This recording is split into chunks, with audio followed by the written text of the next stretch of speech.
Sahyadri top 10 news या बातमीपत्राचे प्रायोजक आहेत Mac Care super speciality hospital Ahmednagar.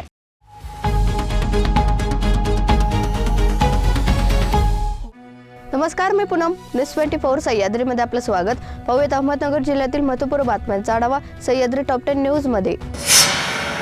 Jamkhed तालुक्यात भाजप पदाधिकाऱ्यांची प्रचार नियोजन बैठक खासदार सुजय विखे पाटील आणि आमदार प्राध्यापक राम शिंदे यांच्या उपस्थितीत काल मंगळवारी पार पडली। लोकसभा निवडणुकीला राम शिंदे इच्छुक होते, त्यानंतर त्यांचा वाद हा देवेंद्र फडणवीस यांच्या कोर्टात गेला होता। त्यानंतर आज जामखेड तालुक्यात पदाधिकारी प्रमुख कार्यकर्ते मोठ्या संख्येने उपस्थित होते। पक्षाने 13 मार्च रोजी सुजय विखे यांना उमेदवारी घोषित केल्यानंतर आता कसलीही मतभेद उरलेले नाहीत। केंद्रीय नेतृत्वाने अब की बार 400 पारचा नारा दिला आहे, त्यामुळे सुजय विखे यांना विजयी करणे सर्वांचे लक्ष आहे। नगर दक्षिणेतील 6 विधानसभा मतदारसंघात आपण विखे यांना जास्तीत जास्त मताधिक्याने मिळवून यासाठी प्रयत्न करणार असल्याचं यावेळी सांगण्यात आलं आहे। आमच्यातील वाद हा कौटुंबिक विषय होता, याची जाहीर वाच्यता होत नसते। आमच्या कुटुंबातील जी काही भाऊबंदकी होती ती मिटली आहे, असे उत्तर खासदार सुजय विखे पाटील यांनी शिंदे नाराज असल्याच्या चर्चेवर विचारलेल्या प्रश्नावर दिली। मधल्या काळात कार्यकर्त्यांची जी भावना होती ती बैठकीत मांडली गेली, त्यावर सर्वांचे समाधान करून सकारात्मक चर्चा झाली आहे। आता एकजुटीने ज्येष्ठ नेते राम शिंदे यांच्या मार्गदर्शनाखाली तालुक्यात प्रचार केला जाऊन महायुतीने उमेदवार म्हणून सर्वांनी जामखेड तालुक्यातून मताधिक्य देण्याची ग्वाही दिली असल्याची माहिती विखे यांनी दिली आहे। मध्ये शंका असतील अशा ठिकाणी बैठका लावून त्या शंका फार मोठ्या नव्हत्या, फक्त थोडेफार गैरसमज एवढ्या मोठ्या राजकीय प्रक्रियेमध्ये होतात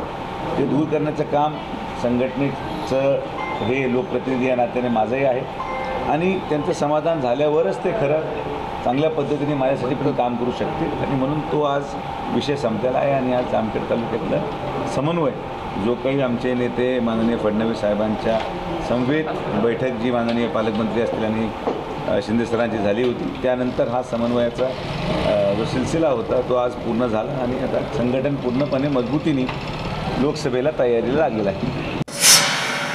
आगामी सण उत्सव आणि लोकसभा निवडणुकीच्या अनुषंगाने कायदा सुव्यवस्था अबाधित राहावी यासाठी कोपरगाव पोलीस आणि बॉर्डर सिक्युरिटी फोर्सच्या कर्मचाऱ्यांनी शहरातील संवेदनशील भागात तसेच मुख्य मार्गावरील सशस्त्र संचलन केले। यावेळी कोपरगाव शहर आणि ग्रामीण पोलीस ठाण्याचे अधिकारी कर्मचारी तसेच BSF अधिकारी कर्मचारी संचलनात सहभागी झाले होते। आगामी लोकसभा निवडणुकीच्या अनुषंगाने त्याचप्रमाणे येणाऱ्या सण उत्सवाच्या अनुषंगाने महाराष्ट्र पोलीस, कोपरगाव शहर पोलीस ठाणे तसेच बॉर्डर सिक्युरिटी फोर्सचे अधिकारी व अंमलदार यांच्या मदतीने आज कोपरगाव शहरातील मुख्य एरियामधून पथसंचलन करण्यात आलेले होते। सदर पथसंचलनासाठी कोपरगाव शहर पोलीस ठाण्याचे 5 अधिकारी, 15 अंमलदार, त्याचप्रमाणे बॉर्डर सिक्युरिटी फोर्सचे 1 अधिकारी आणि 40 अंमलदार हजर होते। कोपरगाव येथील साईगाव पालखी सोहळा व मुंबादेवी तरुण मंडळाच्या संयुक्त विद्यमाने पुण्याचे प्रसिद्ध कथाकार हरिभक्त परायण चारुदत्त आपळे यांच्या सुश्राव्य वाणीतून तहसील मैदान येथे संत ज्ञानेश्वर नगरीत दिनांक 9 एप्रिल रोजी आयोजन केले असून त्यांचे काल ध्वजारोहण कोपरगाव बेट येथील जनार्दन स्वामी आश्रमाचे महंत रमेशगिरी महाराज यांच्या शुभ हस्ते संपन्न झाले आहे। पौराणिक ग्रंथापैकी एक मानल्या जाणाऱ्या श्री विष्णू पुराण या ग्रंथाचे कथेची गुढीपाडवा मंगळवार दिनांक 9 एप्रिल ते 16 एप्रिल रोजी साईगाव पालखी सोहळा मुंबादेवी तरुण मंडळाच्या संयुक्त विद्यमानाने पुण्याचे प्रसिद्ध कथाकार हरिभक्त परायण चारुदत्त आपळे यांच्या सुश्राव्य वाणीतून तहसील मैदान येथे संत ज्ञानेश्वर नगरीत दिनांक 9 एप्रिल रोजी आयोजित केले असून त्यांचे आज ध्वजारोहण मोठ्या उत्साहात संपन्न झाले। या प्रसंगी परमपूज्य रमेशगिरी महाराज, आमदार आशुतोष काळे, राष्ट्रदूत विकास कमिटीचे संचालक राजेश वर्जने आदी मुंबादेवी तरुण मंडळ व साईगाव पालखीचे सर्व सभासद व साई भक्त मोठ्या संख्येने उपस्थित होते। आज या ठिकाणी साईगाव पालखी सोहळा या भक्तमंडळाने भूमी ध्वजारोहणचा कार्यक्रम आयोजित केला होता। त्या अनुषंगाने ब्रह्मवृंदांच्या माध्यमातून यजमान पत्नीच्या माध्यमातून आताच पूजा संपन्न झालेली आहे आणि हा सालाबादप्रमाणे याही वर्षी ह्या मंडळाने एक उपक्रम ठेवलेला आहे, कार्यक्रम ठेवलेला आहे, प्रवचन ठेवलेलं आहे, कथा ठेवलेली आहे।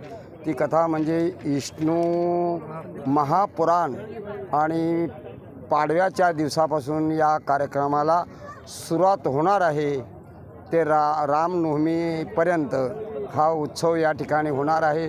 तेव्हा सर्व तालुक्यातील परिसरातील भाविकांना मंडळाच्या वतीने निवेदन की आपण या उत्सवाला, कार्यक्रमाला, या भजना पूजनाला, प्रवचनाला, कथेला यावं अशी मंडळाच्या वतीने या ठिकाणी सूचना करतो.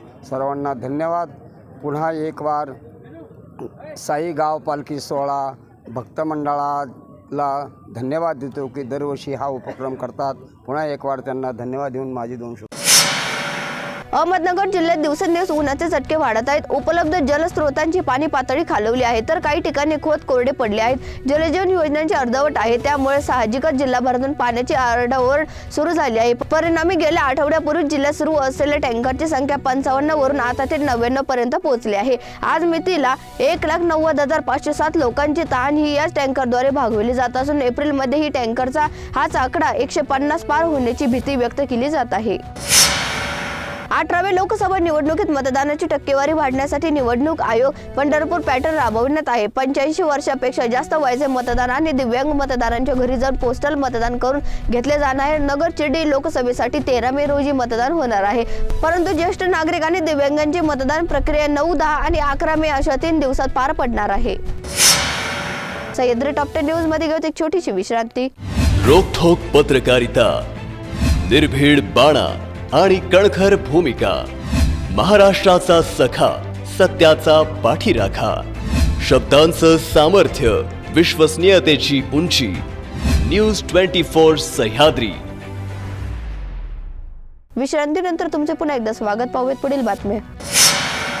कर्जत शहरात बर्गेवाडी शिवारात पत्राच्या शेडमध्ये गॅस टाकीचा स्फोट होऊन 2 जण जखमी झाले. ही घटना सोमवारी रात्री 8:15च्या सुमारास घडली. या स्फोटात एक दुचाकी जळाली असून घराच्या शेडचे मोठ्या प्रमाणात नुकसान झालं आहे. विशेष म्हणजे घटनास्थळाला लागूनच अवघ्या 2 फूट अंतरावर भारत गॅस टाकीचे गोडाऊन आहे. बाहेरील परिसरात शेकडो गॅस टाक्या उघड्या पडल्या होत्या, त्यामुळे सुदैवाने मोठी दुर्घटना टळली आहे. विविध राजकीय पक्षाचे नेते पदाधिकारी स्वरक्षणासाठी शस्त्र व्यापारी परवाना काढतात. हा परवाना जिल्हा प्रशासन पोलीस अधीक्षक यांच्या मार्फत गृह विभागाच्या परवानगीने दिला जातो. लोकसभा निवडणुकीच्या पार्श्वभूमीवर शस्त्र जमा करण्याची प्रक्रिया सुरू आहे. संबंधितांनी शस्त्र जवळच्या पोलीस ठाण्यात जमा करणे बंधनकारक आहे, अन्यथा प्रशासनाकडून कारवाई सुद्धा होऊ शकणार असल्याचं म्हटलं जात आहे. शिंगणापुरात अवैध व्यवसाय वाढत चालले असून सोनई पोलिसांनी विविध ठिकाणी छापे टाकून 1.25 लाखांचे साहित्य जप्त केले आहे. या प्रकरणी 4 जणांवर कारवाई करण्यात आली असून हाती घेण्यात आलेल्या धडक मोहिमेनंतर अवैध व्यावसायिकाची पळापळ सुरू झाली आहे. पाटबंधारे विभागाच्या ब्राह्मणगाव विभागांतर्गत येणाऱ्या 4 क्रमांक 5च्या मळेगाव शिवारातील शिव उपचारीच्या दुरुस्तीनंतर झालेल्या चाचणीतच काम फेल झाले आहे. कामाच्या निकृष्ट दर्जामुळे पुन्हा गळती सुरू झाल्याचे शेतकरी संतप्त झाले आहे. या प्रकरणी संबंधित ठेकेदारास ब्लॅकलिस्ट करून चारीचे अस्थिरीकरण करून देण्याची मागणी एका निवेदनाद्वारे शेतकऱ्यांनी केली आहे. पारनेर तालुक्यातील पोखरी शिवारातून वाळूचा अवैध उपसा सुरून वाहतूक करणाऱ्या एका आरोपीला स्थानिक गुन्हे शाखेच्या अंमलदारांनी जेरबंद केले आहे. 3 ब्रास वाळू, 1 डंपर पोलिसांनी जप्त केला आहे. कृष्णा गीताराम सोनवणे असे ताब्यात घेतलेल्या व्यक्तीचं नाव असून स्थानिक गुन्हे शाखेचे पथक पारनेर पोलीस ठाण्याच्या हद्दीत अवैधरित्या वाळूचा उपसा करण्याची माहिती काढत असताना पोखरी शिवारात वाळूची वाहतूक होत असल्याची माहिती मिळाली होती. सह्याद्री टॉप 10 न्यूज मध्ये ते समयत मात्र तुम्ही पाहत राहा news 24 Sahyadri. Sahyadri top 10 news या बातमीपत्राचे प्रायोजक होते Mac Care super speciality hospital Ahmednagar. शब्दांचं सामर्थ्य, विश्वसनीयतेची उंची. न्यूज 24 सह्याद्री.